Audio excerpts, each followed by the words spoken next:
ಕಳೆದ 2-3 ತಿಂಗಳಿಂದ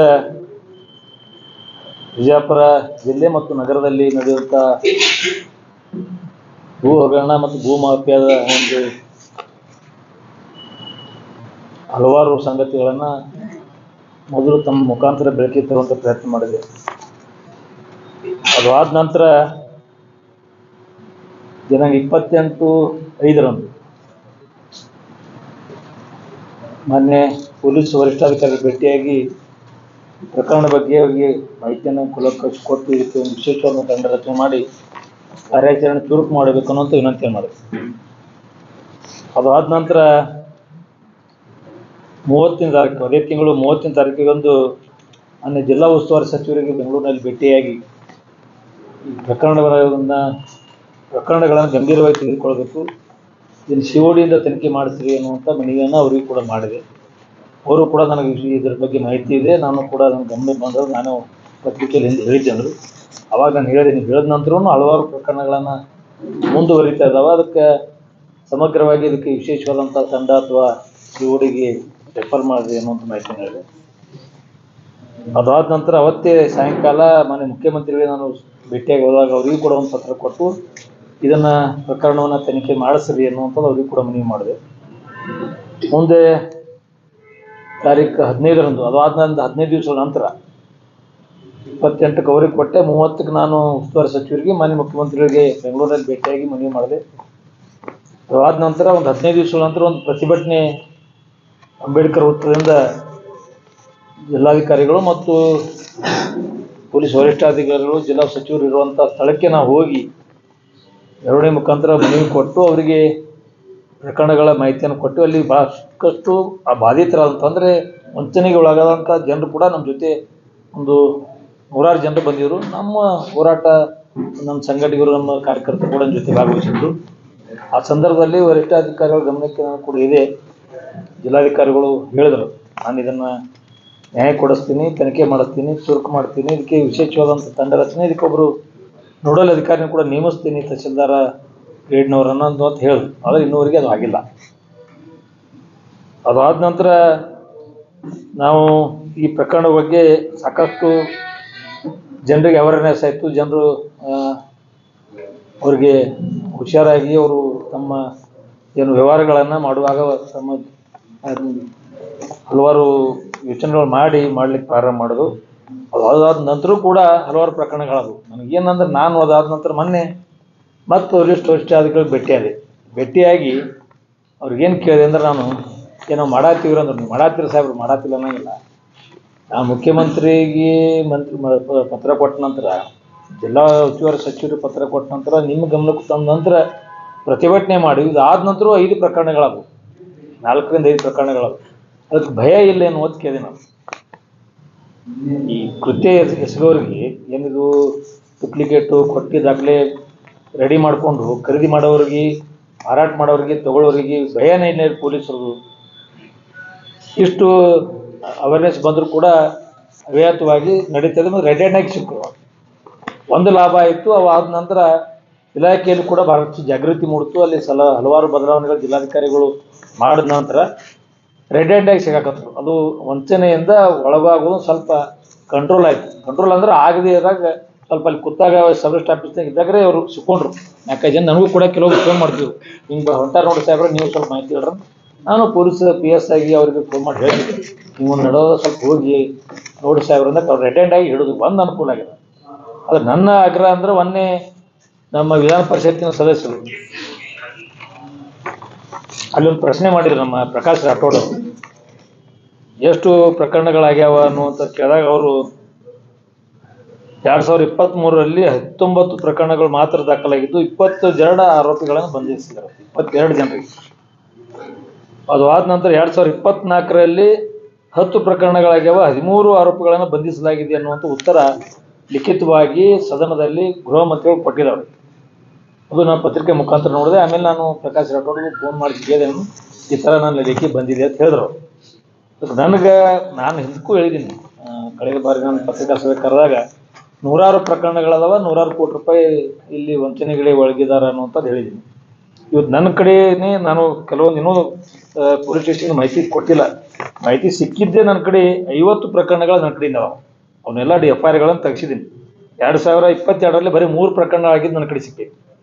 ಅವ್ರು 23, 24ರಲ್ಲಿ 48 ಪ್ರಕರಣಗಳಿಗಾವೆ, 47 ಪ್ರಕರಣಗಳಿಗಾವೆ. ಇಷ್ಟೊಂದು ಪ್ರಕರಣ ನನಗೆ ಮಾಹಿತಿ ಸಿಕ್ಕಾಗ ಇಲ್ಲಿ ಸದನದಲ್ಲಿ ಕೇವಲ ಎಷ್ಟು 19 ಮುಂದೆ 10 29 ಆಗ್ಯಾವ ಅನ್ನುವಂಥದ್ದು ಮಾಹಿತಿ ಕೊಟ್ಟರು. ಇದು ನನಗೆ ಇನ್ನೂ ತೆಗಿಬೇಕಾಗಿದೆ. ಇನ್ನೂ ನಾನು ಕೆಲವೊಂದು ಪೊಲೀಸ್ ಸ್ಟೇಷನ್ಗಳಲ್ಲಿ ಮಾಹಿತಿಯನ್ನು ಕೇಳಿದ್ದೀನಿ, ಇನ್ನೂ ಸಿಕ್ಕಿಲ್ಲ. ಪ್ರತ್ಯೇಕವಾಗಿ ಬೇರೆ ವಕೀಲರ ಮುಖಾಂತರ ನಾನು ಕೇಳಿದ್ದೀನಿ, ನಾನು ಕೇಳೋಕ್ಕಿಂತ ವಕೀಲರ ಮುಖಾಂತರ ಕೇಳಿದ್ದೀನಿ. ಇನ್ನೂ ನನಗೆ ಪ್ರಕರಣಗಳು ಯಾವ್ಯಾವ ದಾಖಲಾಗ್ಯಾವ ಸಿಗಬೇಕಾಗಿದೆ. ಇನ್ನೂ ಕೆಲವೊಂದು ರಿಜಿಸ್ಟ್ರೇಷನ್ ಆಗಿಲ್ಲ, ತನಿಖೆ ಒಳಗದಾವ, FIR ಮಾಡಬೇಕಾಗ್ಯದ, ಮಾಡಿಲ್ಲ. ಇನ್ನೊಂದು ಅಂದ್ರೆ 19 ಜನರ ಏನು ಅವರು 13 ಆರೋಪಿಗಳನ್ನು ಹಿಡಿದಿವಿ ಅಂತ ಹೇಳಿ 2024ರಲ್ಲಿ. ಬಹುಶಃ ನಾನು ಇದ್ರ ಡಬಲ್ ಇನ್ನೂ ಹೊರಗಡೆ ಇದ್ದಾರೆ, ಸಿಕ್ಕಿಲ್ಲ ಅವರು. ಕೆಲವು ಹೊರಗಡೆಯಿಂದ ಬೇಲ್ ತೊಗೊಂಡ್ರ, ಕೆಲವರು ಇನ್ನೂ ಆರೋಪಗಳೇ ಸೆರೆ ಸಿಕ್ಕಿಲ್ಲ. ನಾನು ಕೇಳಿದಾಗ ಇನ್ನೂ ಹುಡ್ಕಾಡಾತಿವ್ರಿಗೆ ಸಿಕ್ಕಿಲ್ಲ ಹೇಳ್ತಾರೆ. ಭಾಳಷ್ಟು ಹಗುರವಾಗಿ ಇದನ್ನು ಪೊಲೀಸ್ ಇಲಾಖೆ ತೆಗೆದುಕೊಂಡದ ಅನ್ನುವಂಥದ್ದು ನಂದು ಆರೋಪ ಇದೆ. ಒಂದು ನಾನು ಈ ಸಂದರ್ಭ ಹೇಳಕ್ಕೆ ಬಯಸ್ತದೆ, ಇಷ್ಟೊಂದು ನಾವೆಲ್ಲ ಹೋರಾಟ, ಜನರು ಜಾಗೃತಾಗಿ, ಪ್ರತಿಭಟನೆಗಳು, ಮಾನ್ಯ ಮುಖ್ಯಮಂತ್ರಿ ಹಿಡಿದು ಉಸ್ತುವಾರಿ ಸಚಿವರು ಹಿಡಿದು ಇಲ್ಲಿ ಎಲ್ಲ ಜಿಲ್ಲಾ ಮಟ್ಟದ ಅಧಿಕಾರಿಗಳು ನಾವು ಗಮನಕ್ಕೆ ತಂದರೂ ಕೂಡ ಪ್ರಕರಣಗಳು ನಿಂತಿಲ್ಲ. ಆ ಜೊತೆಯೇ ಮಹಾನಗರ ಪಾಲಿಕೆಯಲ್ಲಿ ಕೂಡ ಭಾಳಷ್ಟು ಇದರ ಬಗ್ಗೆ ಪ್ರಕರಣಗಳು ಅಲ್ಲಿಂದನೇ ಕೂಡ ಇದು ಮೂಲ ಅಲ್ಲಿಂದೇ ಅದು ಫಾರ್ಮ್ ನಂಬರ್ 2 ಅಂದ್ರೆ ಫಾರ್ಮ್ ನಂಬರ್ 2 ಇದ್ರೇ ಖರೀದಿ ಆಗ್ತದೆ. ಫಾರ್ಮ್ 2 ಇದ್ದರೆ ಖರೀದಿ ಆಗಂಗಿಲ್ಲ. ಅದು ಡೂಪ್ಲಿಕೇಟು ಫಾರ್ಮು ಮತ್ತು ಸಿಕ್ಕಾ ರೆಡಿ ಮಾಡ್ಯಾರ ಅನ್ನುವಂಥ ಮಾಹಿತಿ ನನಗೆ ಬಂದಿತ್ತು. ಅವಾಗ ನಾನು ಮಾಹಿತಿ ಕೆಲವೊಬ್ರಿಗೆ ಕೊಟ್ಟಿದ್ದೆ, ಇಲಾಖೆಯವ್ರಿಗೆ, ಹೆಸರು ಹೇಳೋದು ಬೇಡ. ಆದ್ರೆ ಅವ್ರು ಹಿಡ್ದಾರವ್ರಿಗೆ, ಯಾರಿಗೆ ಆ ಫಾರ್ಮ್ ನಂಬರ್ 2 ಏನು ಕೊಟ್ಟಿರಲ್ಲ ಅವ್ರು ಅರೆಸ್ಟ್ ಮಾಡ್ಯಾರ. ಅದ್ರ ಮೂಲ ಸಿಕ್ಕಾ ಯಾರು ರೆಡಿ ಮಾಡಿದ್ರು, ಅಲ್ಲಿಂದ ಯಾರು ಲೀಕ್ ಮಾಡಿದ್ರು ಮಹಾನಗರ ಪಾಲಿಕೆಯಲ್ಲಿ, ಅದನ್ನು ಯಾರು ಕೊಟ್ಟರು ಫಾರ್ಮ್ಗಳನ್ನು, ಅಥವಾ ಇವರೇ ಹೊರಗೆ ಪ್ರಿಂಟ್ ಮಾಡಿದ್ರು, ಯಾವ ಪ್ರಿಂಟಿಂಗ್ ಪ್ರೆಸ್ಸಿಗೆ ಆಯ್ತು, ಅದು ಎಲ್ಲಿ ಆಯ್ತು ಅನ್ನುವಂಥದ್ದು ಅದು ಬೆಳಕಿಗೆ ಬರಬೇಕು. ಬೆಳಕಿಗೆ ಬಂದಿಲ್ಲ. ಎರಡನೇದಾಗಿ ಕೊಟ್ಟಿ ದಾಖಲೆಗಳನ್ನು ನಾವು ರೆಡ್ ಹ್ಯಾಂಡಾಗಿ ಅಲ್ಲಿ ಪೊಲೀಸರು ಹಿಡಿಯುವಂಥದ್ದಾಗಿ ಅದು ಜನರು ಜಾಗೃತ ಆಗ್ಯಾರ, ಗೊತ್ತಾಗತ್ತದ, ನೋಡತ್ತಾರ, ಚೌಕಸಿ. ಇದನ್ನು ಮೊದಲೇ ಮಾಡಿದ್ರು ಇನ್ನೂ ಈ ಪ್ರಕರಣಗಳು ಆಗ್ತಿರಲಿಲ್ಲ. ಈ ಕೆಲಸ ನಾವು ಹೋರಾಟ ಮಾಡಿದ ನಂತರ ಅಥವಾ ಜಿಲ್ಲಾ ಉಸ್ತುವಾರಿ KDPಯಲ್ಲಿ ಎಚ್ಚರಿಕೆ ಕೊಟ್ಟ ನಂತರ, ಇಷ್ಟೆಲ್ಲ ಆದ ನಂತರ ಇದನ್ನು ಭಾಳಷ್ಟು ಜಾಗೃತರಾಗಿ ಕೆಲಸ ಮಾಡೋದು ಮುಂಚೆ ಮಾಡಿದ್ರೆ ಇಷ್ಟು ಪ್ರಕರಣಗಳು ಆಗ್ತಿದ್ದಿಲ್ಲ, ಜನರಿಗೆ ತೊಂದರೆ ಆಗ್ತಿದ್ದಿಲ್ಲ.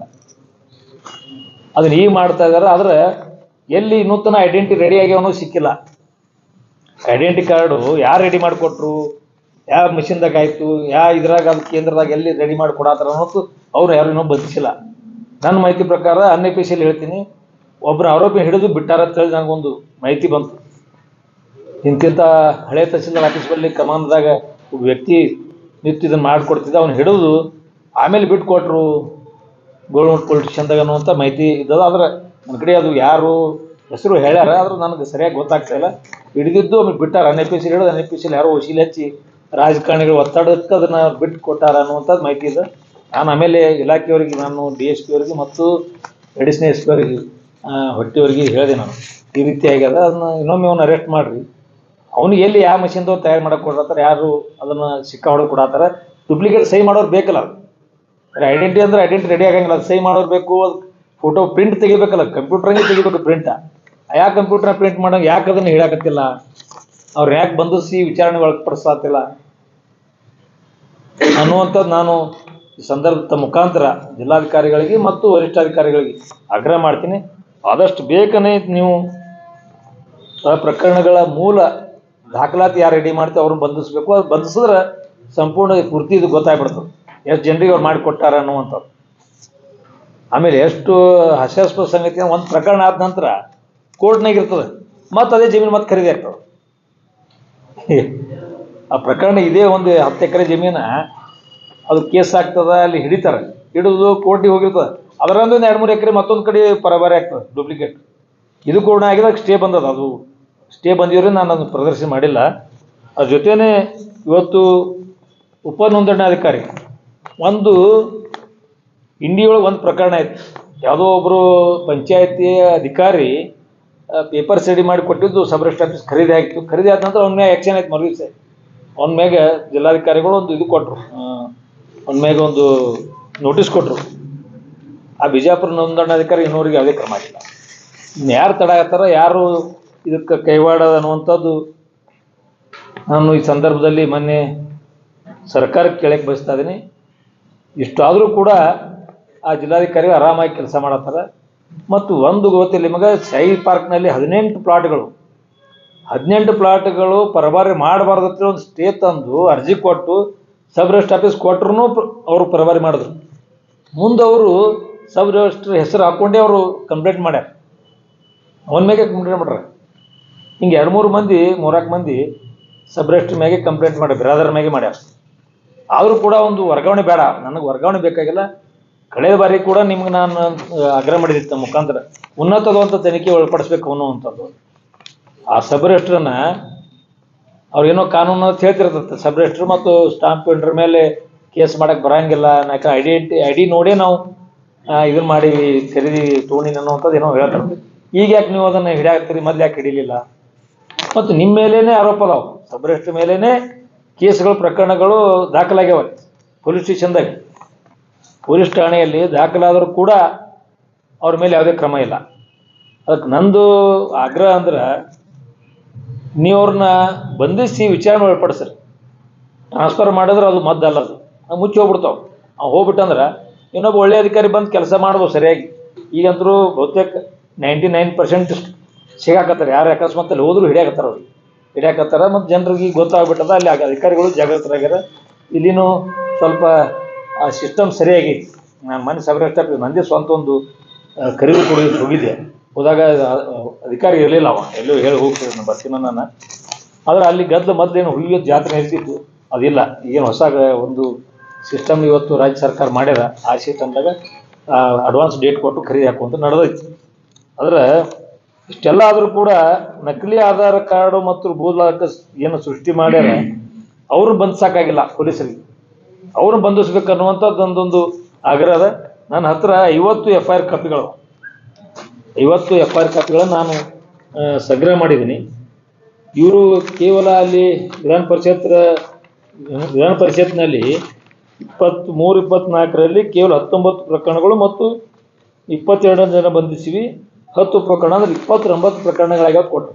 ನನಗೆ 50 ಸಿಕ್ಕಂದ್ರೆ ಇನ್ನೂ ಎಷ್ಟು ಅದಾವ ಅನ್ನೋವಂಥದ್ದು ಈ ಬಹಿರಂಗಪಡಿಸ್ಬೇಕು. ಒಂದು ಮಾನ್ಯ ಪೊಲೀಸ್ ವರಿಷ್ಠಾಧಿಕಾರಿಗಳು ಒಂದು ಪ್ರಕರಣಗಳನ್ನು ಭೇದಿಸಿದ್ರು, ಅವರ ಅಧಿಕಾರಿಗಳು ಮುಖಾಂತರ ಅವ್ರ ದುಡ್ಡು ವಾಪಸ್ ಕೊಟ್ಟಿದ್ದಕ್ಕೆ ಒಂದು ಪತ್ರಿಕಾ ಸಭೆಗೆ ಒಂದು ಭಾಳಷ್ಟು ಒಳ್ಳೆಯ ಫೋಜನ್ನು ಕೊಟ್ಟರು. ಅದಕ್ಕೆ ನನಗೇನಿಲ್ಲ, ಅದಕ್ಕೆ ನಾನು ಸ್ವಾಗತ ಮಾಡ್ತೀನಿ. ನೀವು ಅಧಿಕಾರಿಗಳು ಒಳ್ಳೆ ರೀತಿ ಕೆಲಸ ಮಾಡಿ ಹಿಡಿದು ಒಬ್ರಿಗೆ ನ್ಯಾಯ ಕೊಡಿಸ್ರಿ, ಹಂಗೆ ಎಲ್ಲರಿಗೂ ನ್ಯಾಯ ಕೊಡಿಸ್ರಿ ಅನ್ನುವಂಥದ್ದು. ಒಂದು ಪ್ರಕರಣ ಭೇದಿಸಿ ಅದನ್ನು ಎತ್ತರಿಗೆ ಕೊಟ್ಟು ಜನರಿಗೆ ವಿಶ್ವಾಸ ಮೂಡಿಸಿರಿ. ಇಲ್ಲ ನನಗಿಲ್ಲ, ನಾವು ಹೇಳಕತ್ತೀವಿ ಅನ್ನೋದು ವಿಶ್ವಾಸ ಮೂಡಿಸಿರಿ. ಇದಕ್ಕೂ ನಂದು ಸ್ವಾಗತ, ಅಭಿನಂದನೆ. ಅದು ಕೆಲಸ ಮಾಡಿದ್ದಕ್ಕಿಲ್ಲ ನಂಗೆ ಅಧಿಕಾರಿಗಳು ಎಲ್ಲರಿಗೆ ಜಿಲ್ಲಾ ಹಿಡ್ಕೊಂಡು ಎಲ್ಲ CCB ಪೊಲೀಸ್ ಅಂತ ನಾನು. ಆದರೆ ಎಲ್ಲ ನೊಂದಿತರಿಗೆ ನೀವು ಇದನ್ನು ವಿಶೇಷ ಪ್ರಕರಣ ತಿಳ್ಕೊಂಡು ನೀವು ಅದನ್ನು ಬೇಗ ಇತ್ಯರ್ಥ ಮಾಡಿ ಆರೋಪಿಗಳವ್ರ ಜಮೀನವ್ರಿಗೆ ಹೊಳೆ ಕೊಡಬೇಕು, ರೊಕ್ಕನ ವಾಪಸ್ ಕೊಡಬೇಕಲ್ಲ. ಕೆಲವೊಬ್ರು ಮೋಸ ಹೋಗ್ಯಾರ ಅಂದ್ರೆ ಅವ್ರಿಗೆ ಗೊತ್ತಾಗಲ್ಲ. ಕೆಲವ್ರು ತೊಗೊಂಡು ಕೆಲವ್ರು ಗೊತ್ತಾಗಿ ತೊಗೊಂಡಾರ, ಮುದ್ದಾಮ ಇದು ಡೂಪ್ಲಿಕೇಟ್ ಸೊಯ್ದೆ ಸಿಗ್ತದೆ ತೊಗೊಂಡ್ರೆ. ಕೆಲವ್ರು ಗೊತ್ತಾಗಲಾರೆ ತೊಗೊಂಡಾರ, ಅಮಾಯಕರು. ಇದೇನೋ ಜಮೀನು 50 ರೂಪಾಯಿದ್ದು 10 ರೂಪಾಯಿ ಸಿಗಾಕತ್ತೇಳಿ ಕೆಲವೊಬ್ರು ತೊಗೊಂಡಿರ್ಬೋದಿಲ್ಲ ನನಗಿಲ್ಲ. ಆದ್ರೆ ರೊಕ್ಕ ಕಳ್ಕೊಂಡು ರೊಕ್ಕನೂ ಸಿಗಬೇಕು, ಜಮೀನು ಕಳ್ಕೊಂಡು ಜಮೀನು ಸಿಗಬೇಕು. ಬಗ್ಗೆ ಜಿಲ್ಲಾಧಿಕಾರಿಗಳು ಯಾಕೋ ಸ್ವಲ್ಪ ಚುರುಕಾಗಿ ಕೆಲಸ ಮಾಡ್ತಿಲ್ಲ ಅನ್ನುವಂಥದ್ದು ನನಗೆ ಇದಾಗಿದೆ. ಮತ್ತು ಇಷ್ಟೆಲ್ಲ ಪ್ರಕರಣ ಆದರೂ ಕೂಡ ಯಾವುದೇ ಅವರಿಗೆ ಗಂಭೀರವಾದಂಥ ಒಂದು ತನಿಖೆಯನ್ನು ಇನ್ನೂ ಮಾಡಿಲ್ಲ. ಒಂದು ತಂಡ ರಚನೆ ಮಾಡ್ತೀವಿ ಅಂತೇಳಿ ಮನೆ ಸಚಿವರು ಆದೇಶ ಮಾಡ್ಯಾರ. ಸಚಿವರು ಆದೇಶ ಮಾಡಿದ್ರು ಕೂಡ ಆಗ್ತಾಯಿಲ್ಲ. ಸಚಿವರು ಆದೇಶ ಮಾಡಿಲ್ಲ ಅಂದರೂ ಕೂಡ ಆಗ್ತಾಯಿಲ್ಲ ಅಂದರೆ ಇದಕ್ಕೆ ಯಾರು ಒತ್ತಡ ತಡೀತಾ ಇದೆ ಅನ್ನುವಂಥದ್ದು ಇದು ಜನರಲ್ಲಿ ಸ್ವಲ್ಪ ಯಾರ್ಯಾರ ಮೇಲೆ ಸಂಶಯ ಬರಾಗ್ತದೆ. ಅಧಿಕಾರನಾಗಿದ್ದವ್ರು, ಶಾಸಕರು ಇರ್ಬೋದು, ಬೇರೆ ಬೇರೆ ಶಾಸಕರ ಜೊತೆ ಇದ್ದವ್ರ ಮೇಲೆ ಇರ್ಬೋದು, ವಿಧಾನ ಪರಿಷತ್ ಸದಸ್ಯರು ಇರ್ಬೋದು, ಬೇರೆ ಬೇರೆ ಜನರ ಮೇಲೆ ಸಂಶಯದ ವಾತಾವರಣ ಬಿಜಾಪುರ ನಗರದಲ್ಲಿ ಇವ್ರನ್ನ ಕಾಪಾಡ್ತಿದ್ದಾರೆ ಅನ್ನುವಂಥದ್ದು ಸಬ್ ರಿಜಿಸ್ಟ್ರ್ ಮತ್ತು ಈ ಭೂಗಳರ ಒಂದು ಏನ್ರಿ ಒತ್ತಡಕ್ಕೆ ಮಣದಾರೆ ಅನ್ನುವಂಥ ಸಂಶಯ ಮಾಡಾಕ್ತಾರೆ. ಇದು ಕ್ಲಿಯರ್ ಆಗ್ಬೇಕಂದ್ರೆ ತಕ್ಷಣವೇ ಒಂದು ತಂಡ ರಚನೆ ಮಾಡಬೇಕು. ಎಲ್ಲ ಪ್ರಕರಣಗಳು ನಮ್ಮಲ್ಲಿದ್ದಂಥ ಪ್ರಕರಣಗಳ 50 ಅದಾವಲ್ಲ, ಇನ್ನೂ ಭಾಳಷ್ಟು ಪ್ರಕರಣಗಳದಾವ. ಅವೆಲ್ಲ ಪ್ರಕರಣಗಳನ್ನು ಆದಷ್ಟು ಬೇಗನೆ ಕೋರ್ಟ್ನಲ್ಲಿ ಇತ್ಯರ್ಥ ಆಗುವಾಗಿ ಪೊಲೀಸರು ವರದಿಗಳನ್ನು ಸಲ್ಲಿಸ್ಬೇಕಲ್ಲ ಕೋರ್ಟಿಗೆ. ಅವರು ಮೂಲ ಏನು ಕಳ್ಕೊಂಡ್ರೆ ಅವ್ರಿಗೆಲ್ಲ ಜಮೀನು ಸಿಗಬೇಕು ಮತ್ತು ದುಡ್ಡು ಕಳ್ಕೊಂಡು ದುಡ್ಡು ಸಿಗಬೇಕು. ಇದು ನನಗೆ ವರಿಷ್ಠಾಧಿಕಾರಿ ಪೊಲೀಸರು ಹೇಳ್ಯಾರ. ಇದು ಸರ್ ಜಮೀನು ಸಿಗ್ಬೇಕಾದ್ರೆ ದುಡ್ಡು ಸಿಗಬೇಕಲ್ಲ ಅಂದರು. ಪ್ರಾಮಾಣಿಕಿದ್ರೆ ಅವ್ರಿಗೆ ಕೊಡಿಸ್ರಿ ಸರ್ ಅಂತ ಹೇಳಿದೆ. ಪ್ರಾಮಾಣಿಕಿದ್ರೆ ಅವ್ರನ್ನೂ ನೀವು ಕೊಡಿಸ್ರಿ. ಅದಕ್ಕೆ 1 ವಾರಗಳ ಕಾಲ ನಾನು ಅವರಿಗೆ ಸಮಯ ಕೊಡಕ್ಕೆ ಬಯಸಿದ್ದೀನಿ. ಅವರು ಇವತ್ತಿನಿಂದನೇ 1 ವಾರಗಳ ಒಳಗಾಗಿ ಇನ್ನೊಂದು ತಂಡ ರಚನೆ ಮಾಡಿ ಯಾವ ರೀತಿ 1-2 ಪ್ರಕರಣಗಳನ್ನು ನೀವು ಭೇದಿಸಿ ಅವರಿಗೆ ನ್ಯಾಯ ಕೊಡಿಸಿರಿ. ತಿರುಗಿ ಹೊರಗೆ ಬಂದರು, ಅವರು ಒಳಗೆ ಹೋಗಿದ್ರಲ್ಲ, ಹೊರಗೆ ಬಂದರು ಅವ್ರು ಆಲ್ರೆಡಿ. ಇದೇನು ಭಾಳ ದೊಡ್ಡ ಇದು ಆಗಲಿಲ್ಲ, ಶಿಕ್ಷೆ ಆಗಲಿಲ್ಲ ಅವ್ರಿಗೆ, ಹೊರಗೆ ಬಂದುಬಿಟ್ರೆ. ಅದೇನು ಒಂದು ಯಾವುದೋ ಬ್ಯಾಂಕಿನ ಅದಕ್ಕೆ ರಿಟೈರ್ಡ್ ಅದಕ್ಕೆ 45 ಲಕ್ಷ ರೂಪಾಯಿ ವಾಪಸ್ ಕೊಡಿಸಿದ್ರಲ್ಲ, ಅದೇನು ಆರೋಪ ಇದ್ರಲ್ಲ, 1-2 ವಾಪಸ್ ಹೊರಗೆ ಬಂದಾರ. ಹೊರಗೆ ಬಂದು ತಿರುಗಾಡತ್ತಾರೆ ಬಿಜಾಪುರದಾಗ ಅವರು. 1 ವಾರದೊಳಗೆ ಆಗದೆ ಇದ್ರೆ 1 ವಾರ ನಂತರ ಮತ್ತೊಂದು ಹೋರಾಟವನ್ನು ಹಾಕೋತೀವಿ ನಾವು. ಜಿಲ್ಲಾಧಿಕಾರಿಗಳ ಕಚೇರಿ ಎದುರುಗಡೆ ಧರಣಿ ಮಾಡುವಂಥ ಒಂದು ನಿರ್ಧಾರಕ್ಕೆ ನಾವೆಲ್ಲ ಬಂದಿದ್ದೀವಿ. ಈಗ ಎಲ್ಲರೂ ಕೂಡ ಭಾಳಷ್ಟು ಬಿಜಾಪುರದ ಜನರು ಆಶಾಭಾವನೆ ಹೊಂದಿದ್ದಾರೆ, ಏನೋ ಪ್ರಕರಣಗಳು ಇತ್ಯರ್ಥ ಆಗ್ತವನ್ನೋಂಥ ಆಶಾವಾದ. ಜನರ ವಿಶ್ವಾಸಕ್ಕೆ ದ್ರೋಹ ಆಗಬಾರ್ದು. ಇದು ಮಾನ್ಯ ಜಿಲ್ಲಾಧಿಕಾರಿಗಳಿಗೆ ಮತ್ತು ಪೊಲೀಸ್ ಅಧಿಕಾರಿಗಳಿಗೆ ನಾನು ಹೇಳಿಕ್ಕೆ ಬಯಸ್ತಾ ಇದ್ದೀನಿ. ನಮ್ಮ ಹೋರಾಟ ಇಷ್ಟಕ್ಕೆ ನಿಲ್ಲಂಗಿಲ್ಲ. ಸಂಪೂರ್ಣವಾಗಿ ನಾನು ಮೊದಲೇ ಪತ್ರಿಕಾ ಸಭೆಯಲ್ಲಿ ಕೂಡ ಹೇಳಿದ್ದೀನಿ, ಸಂಪೂರ್ಣವಾಗಿ ಎಲ್ರಿಗೂ ನ್ಯಾಯ ಸಿಗೋವರೆಗೆ ನಾವು ಹೋರಾಟ ಮಾಡ್ತೀವಿ. ನನಗೆ ಯಾವುದೇ ಒತ್ತಡಕ್ಕೆ ನಾನು ಮನೆಯಂಗಿಲ್ಲ ಅನ್ನುವಂಥದ್ದು ಕೂಡ ಹಿಂದೆ ಹೇಳಿದ್ದೀನಿ. ಇವತ್ತು ನಾನು ಹೇಳಕ್ಕೆ ಬಯಸ್ತಾ ಇದ್ದೀನಿ, ನಾನು ಸ್ವಲ್ಪ ದಿವಸ ಗ್ಯಾಪ್ ಮಾಡಿದೆ, ಏನೋ ಮಾಡಾತರ ಇದಕ್ಕೊಮ್ಮೆ ನೋಡು ಭಾಳಷ್ಟು ಅವ್ರಿಗೆ ಕಿರಿಕಿರಿ ಆಗ್ಬಾರ್ದು, ಅಥವಾ ಮಾಡೋ ಮುಂದಾಗ ನಾವು ಯಾಕೆ ಇದು ಮಾಡಬೇಕು, ನೋಡಬೇಕು ಎಲ್ಲಿ ತನಕ ಬರ್ತದೆ ಹೇಳಿ. ಯಾವಾಗ ನಾನು ಆ ಪ್ರಕರಣಗಳು ಎಲ್ಲ ಕೂಡ 30, 35, 38 ಅಂತೇಳಿ ಅಲ್ಲಿ ವಿಧಾನ ಪರಿಷತ್ನಾಗ ಇದು ಮಾಡಿದ್ರು, ನಾನೇ ಹುಡುಕಾಡಿದ್ರೆ ನನಗೊಂದು 50 ಸಿಕ್ಕಾವು. 50 ಕಾಪಿ ಅದಾವ ನನ್ನ ಕಡೆ FIR. ಇನ್ನೂ ಸಿಗಬೇಕಾಗಿದೆ, ಸಿಕ್ಕಿಲ್ಲ. ಅವನು ಕೂಡ ಕಲೆಕ್ಟ್ ಮಾಡುವಂಥದ್ದು ನಾನು ಪ್ರಯತ್ನ ಮಾಡ್ತೀನಿ. ಅದಕ್ಕೆ ಸಂಪೂರ್ಣವಾಗಿ ಇದನ್ನ ನೋಡಲ್ ಅಧಿಕಾರಿ ನೇಮಿಸಿ ಅಥವಾ ಜಿಲ್ಲಾಧಿಕಾರಿಗಳ ಸ್ವತಃ ನಾನು ಪೊಲೀಸ್ ಒಬ್ಬರಿಗೆ ಪ್ರೈವೇಟಾಗಿ ಕೇಳಿದೆ, ಒಬ್ಬರು ಆಫೀಸರ್ಗೆ, ಏನು ಸರ್ ನೀವು ಯಾಕೆ ಸ್ಲೋ ಮಾಡತ್ತೀರಿ ಅಂದೆ. ಸರ್ ನಾವೆಲ್ಲ ಡ್ಯೂಟಿ ಮಾಡಬೇಕಲ್ಲ ಅಂದವ. ದಿನಾನು ಬಂದೋಬಸ್ತ್ ಮಾಡಬೇಕು, ಬೇರೆ ಬೇರೆ ಮೊಹರಮ್ಮು ಹಬ್ಬಗಳು ಬರ್ತಾವ, ಅಲ್ಲಿ ಡ್ಯೂಟಿ ಮಾಡಬೇಕು.